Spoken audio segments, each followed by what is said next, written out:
السلام علیکم friends, welcome to کتاب نگری یوٹیوب چینل کتابوں کی نگری میں خوش آمدید۔ میں ہوں آپ کی ہوسٹ اقرا یاسین اور آج میں آپ کے لیے لے کر آئی ہوں حراست کے قلم سے تحریر کردہ ناول دل مضطر تیری مدہوشی کے ایپیسوڈ نمبر 22 کو لے کر۔ اس ایپیسوڈ کو سٹارٹ کرنے سے پہلے آپ جلدی سے کر لیجئے ہمارے چینل کو سبسکرائب، ویڈیو کو لائک اور کلک کر لیجئے بیل آئیکن کو۔ اب آتے ہیں ایپیسوڈ کی جانب۔ رات کے اندھیرے نے چاروں طرف اپنے پنکھ پھیلا لیے تھے۔ بارش نہ جانے کیوں بن موسم برسات برسنے لگی تھی۔ داؤد کے اس کے کمرے میں سلانے کے بعد وہ باہر آئی اور اس کی صبح کی کہی گئی بات یاد آئی تو وہ نادانستہ طور پر مسکراتے ہوئے اپنے کمرے کی طرف چل دی۔ کبرڈ کھول کر متلاشی نگاہوں سے ادھر ادھر دیکھا تو اوپر والے حصے میں ایک پیکٹ نظر آیا۔ نینا نے ہاتھ بڑھا کر اسے نکال لیا۔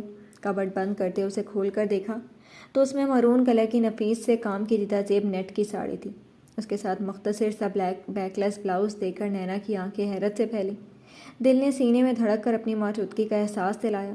ایک بار تو شرم نے اس کے چہرے کو آن گھیرا، پھر ہمت مجتمع کیے واش روم کی طرف بڑھ گئی اور جانے سے پہلے کمرے میں لائٹ آف کیے نائٹ بلب روشن کر گئی، کیونکہ اسے روشنی میں خود کو اس ساڑی میں دیکھنے سے شرم محسوس ہونے والی تھی، اس لیے اس نے پہلے ہی زیادہ روشن لائٹس بند کی۔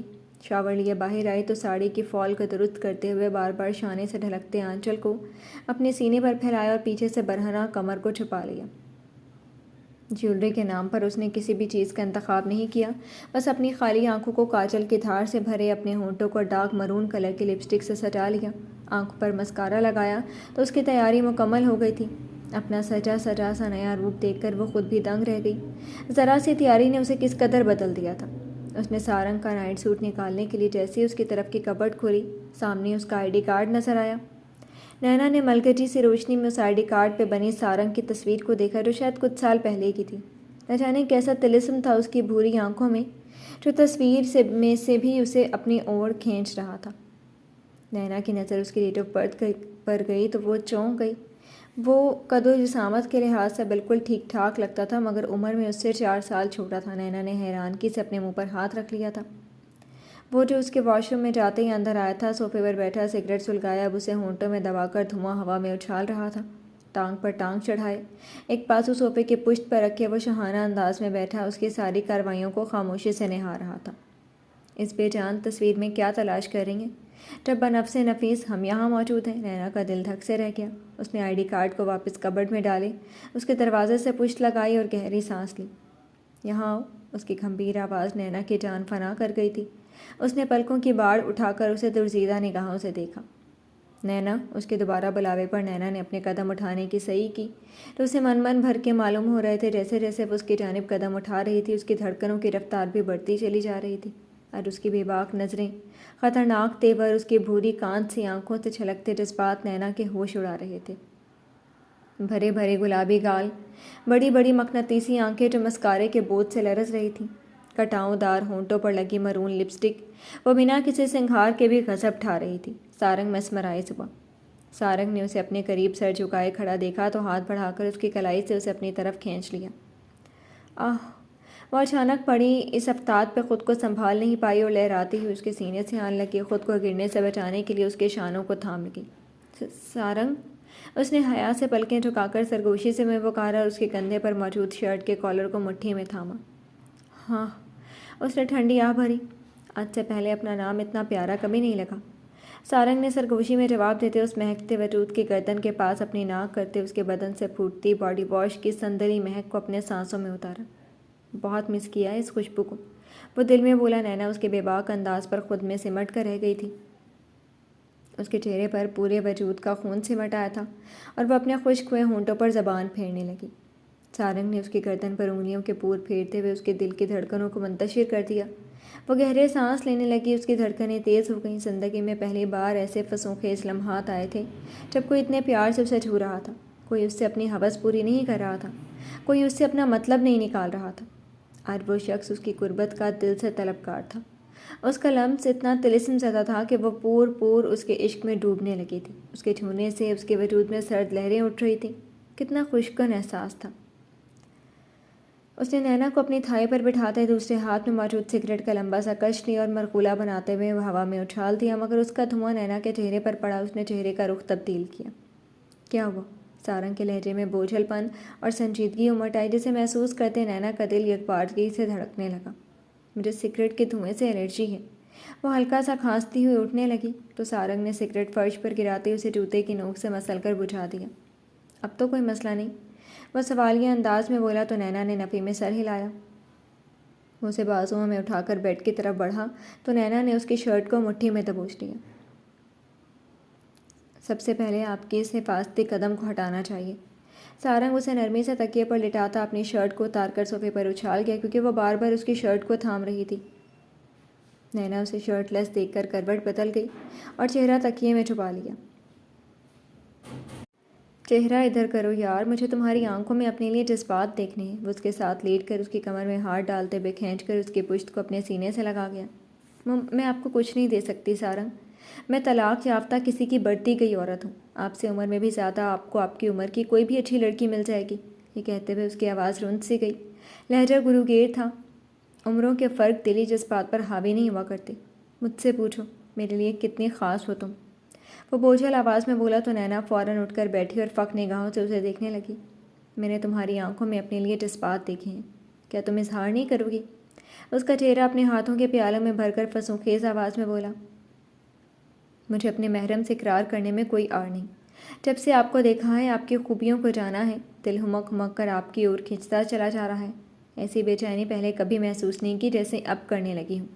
پھر اپنی عمر کا سوچ کر شرمندہ ہو جاتی ہوں، بھلا یہ کون سا وقت ہے محبت کرنے کا؟ وہ خجالت سے سر جھکائے بولی، محبت تو ایسا آسمانی جذبہ ہے جس کا نزول کبھی کسی بھی وقت ہو جاتا ہے، اس میں انسان کا کوئی عمل دخل نہیں ہوتا۔ اور تمہاری عمر کو کیا ہو گیا جو عمر کے پیچھے پڑ گئی ہو؟ دیکھنے میں تو مجھ سے چھوٹی ہی لگتی ہو۔ فضول سوچ کو دماغ پر سوار مت کرو، بس مجھ پر توجہ دو۔ دیکھو یہ پیاسے ہونٹ تمہیں محسوس کرنے کو خواہاں ہیں، تمہارے ہونٹوں کو، تمہارے گالوں کو اور تمہارے… سارنگ پرتپش نگاہوں سے اس کے وجود کو دیکھتے ہوئے کہہ رہا تھا کہ نینا نے اس کے ہونٹوں پر ہاتھ رکھ کر اسے بولنے سے روک دیا۔ وہ اس کا ایک ہاتھ چوم کر پکڑتے ایک ہاتھ سے بیلٹ نکال کر صوفے پر اچھال گیا اور جھک کر اپنے شوز اتارنے لگا۔ میں آپ کے لیے کھانا لے کر آتی ہوں۔ وہ جیسے ہی چل کر تھوڑا سا دور ہوئی، سارنگ کے ہاتھ اس کی ساڑی کے پلو پر آ گیا، جسے وہ اپنے ہاتھ پر گول گول لپیٹتے اسے شوق نگاہوں سے دیکھتی اپنی اور کھینچنے لگا۔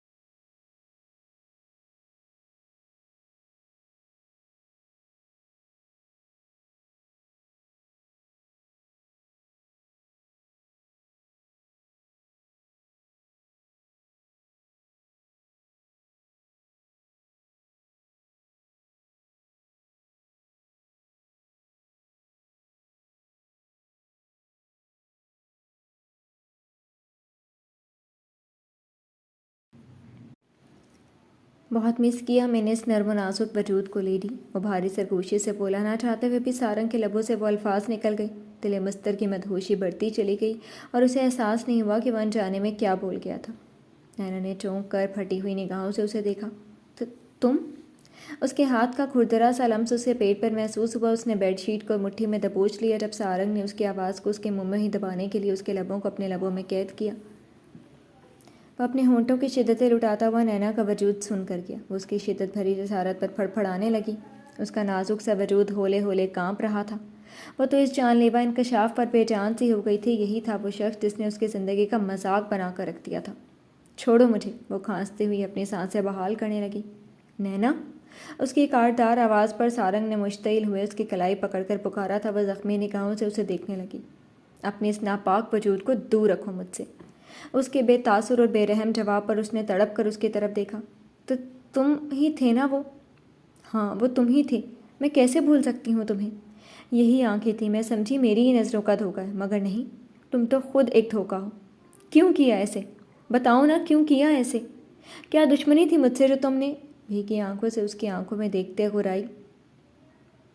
یہ ناول آپ کتاب نگری یوٹیوب چینل پر پڑھ اور سن رہے ہیں۔ جو بھی ہوا وہ صرف ایک غلط فہمی کی بنا پر ہوا۔ میں اس بات کے لیے شرمندہ ہوں، تبھی تمہیں اپنا کر اپنی غلطی کو سدھار رہا ہوں۔ غلط فہمی؟ اس رات کو تم غلط فہمی کا نام دو گے جس میں میری زندگی اجاڑ دی؟ وہ زخمی ناگن کی طرح پھنکاری۔ میں تمہارے ہی کالج میں پڑھتا تھا، تم 4th ایئر میں تھی اور میں 1st ایئر کا اسٹوڈنٹ تھا جب مجھے پتہ چلا کہ تم صالح سیال کی بیٹی ہو۔ میں نے اپنا بدلہ لینے کے لیے تمہیں مہرے کے طور پر استعمال کرنا چاہا۔ مجھے لگا کہ اگر میں تمہیں توڑ دوں گا تو وہ صالح سیال اپنے آپ ٹوٹ جائے گا۔ میں نے تمہارا ہر جگہ پیچھا کیا، تمہارے کمرے تک پہنچ چکا تھا۔ بس ایک دن اپنے کالج کے دوستوں کے ساتھ مل کر میں تمہارے گھر آ گیا اور تمہارے ساتھ، مگر بعد میں پتہ چلا کہ تم صالح سیال کی سگی بیٹی نہیں ہو۔ میں نے ایک بے قصور کو کسی اور کے کیے کی سزا دے دی تو میرا ضمیر مجھے ملامت کرنے لگا۔ میں چاہ کر بھی اس رات کی یادوں سے اپنا پیچھا نہیں چھڑوا سکا۔ نہ چاہتے ہوئے بھی تم میرے دل و دماغ پر حاوی ہو گئی تھی۔ نہ جانے کب دھیرے دھیرے تم میرے دل میں اتر کر میری روح میں بس گئی۔ مجھے خود بھی خبر نہ ہوئی، اور جب مجھے احساس ہوا کہ مجھے تم سے محبت ہو چکی ہے تب وقت ریت کے مانند ہاتھوں سے پھسل چکا تھا۔ تم اس فہد کے گھر جا چکی تھی۔ محبت؟ تمہارے منہ سے یہ لفظ بالکل بھی اچھا نہیں لگتا۔ وہ زہر خند نظروں سے اسے دیکھتے ہوئے بولی، پہلے اپنی ہوس سے عورت کو بھنبور ڈالو، پھر اسے محبت کے جال میں پھانس لو کہ تمہاری محبت نہیں ہوس ہے جو ابھی بھی پوری نہیں ہوئی، تبھی تم نے یہ سب کیا اپنے گناہوں کو چھپانے کے لیے۔ میر سارنگ اس کے بازوؤں کو اپنے ناخنوں سے نوچتی حلق کے بل چلائی، جبکہ وہ ششتر سے اپنے لیے اس کی نفرت دیکھنے لگا۔ میری زندگی کو برباد کرنے کے لیے کیوں واپس آئے؟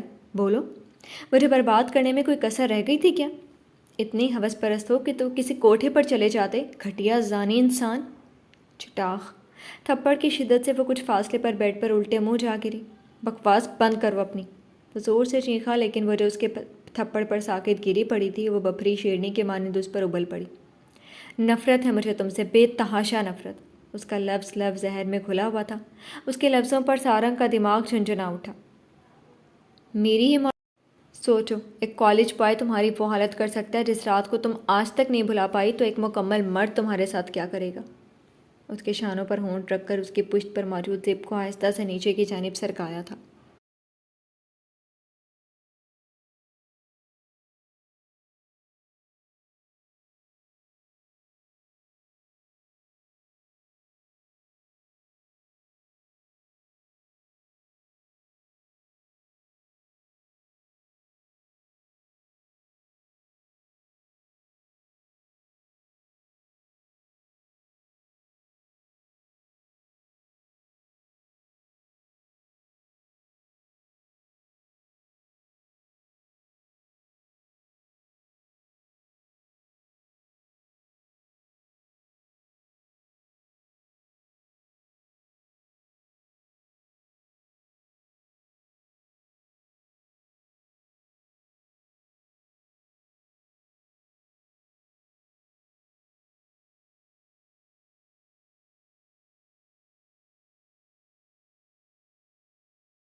جی تو فرینڈز، کیسی لگی آپ کو آج کے ایپیسوڈ؟ کمنٹ سیکشن میں ضرور بتائیے گا۔ پھر حاضر ہوں گے ناول کے نیکسٹ ایپیسوڈ کے ساتھ۔ اب تک کے لیے اجازت دیجیے۔ شکریہ، اللہ حافظ۔